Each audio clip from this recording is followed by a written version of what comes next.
Dlaczego tworzę? Bo lubię. Bo lubię.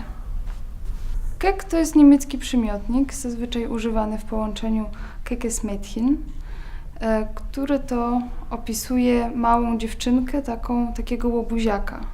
Niewinną, ale trochę pyskatą, trochę bezczelną, trochę pewną siebie, w sposób sympatyczny raczej nie niesympatyczny. Myślę, że takie cechy mam i wiele osób mi takie cechy też przypisuje i stąd taki pomysł, żeby tą wystawę nazwać właśnie Kek. Na wystawie prezentuję 3 cykle graficzne. Są to sitodruki i one powstały właściwie, jeden cykl rocznie powstaje u mnie. Ta wystawa jest potwierdzeniem tej mojej drogi, tych moich wszystkich decyzji, które podjęłam do tej pory.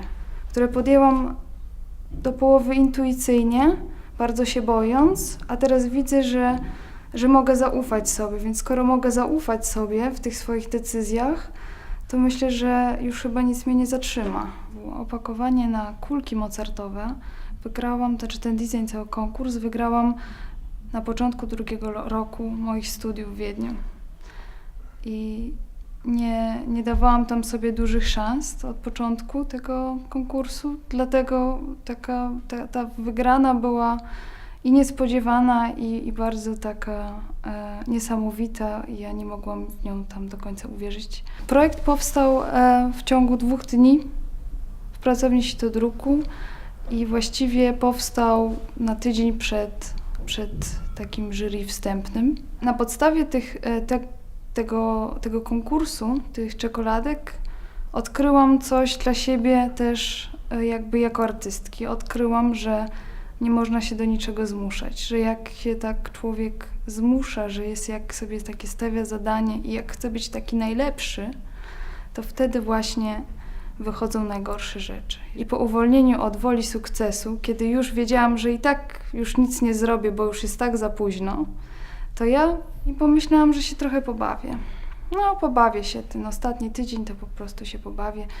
Naświetliłam na sita głowy Mozarta i wzięłam sito w pracowni i zaczęłam sobie tam drukować palcami po prostu po kartce i rozmywać i tak mnie to wciągnęło. Jak odkryłam to był taki proces, że zaczęłam odkrywać, że aha, to można się tak pobawić i tak, i tak.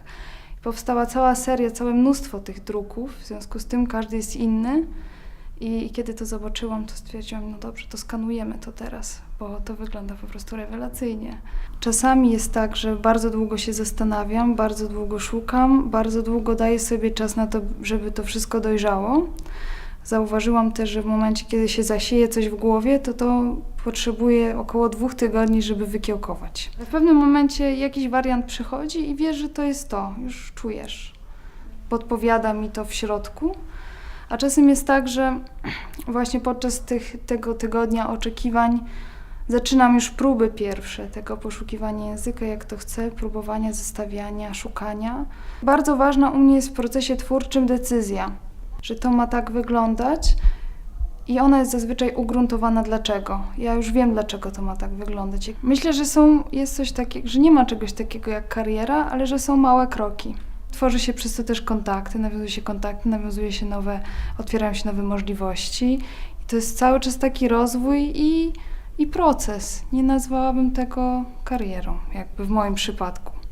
Galeria Apteka Sztuki jest galerią wyjątkową. Ta propozycja ze strony pani kurator, żeby pokazać pracę jeszcze przed dyplomem, była dla mnie ogromnym zaskoczeniem i ogromnym szczęściem, tak? Myślę, że to wystawa osoby, która pokazuje przede wszystkim coś bardzo swojego. Myślę, że te wszystkie prace są pracami moimi i są bardzo indywidualne.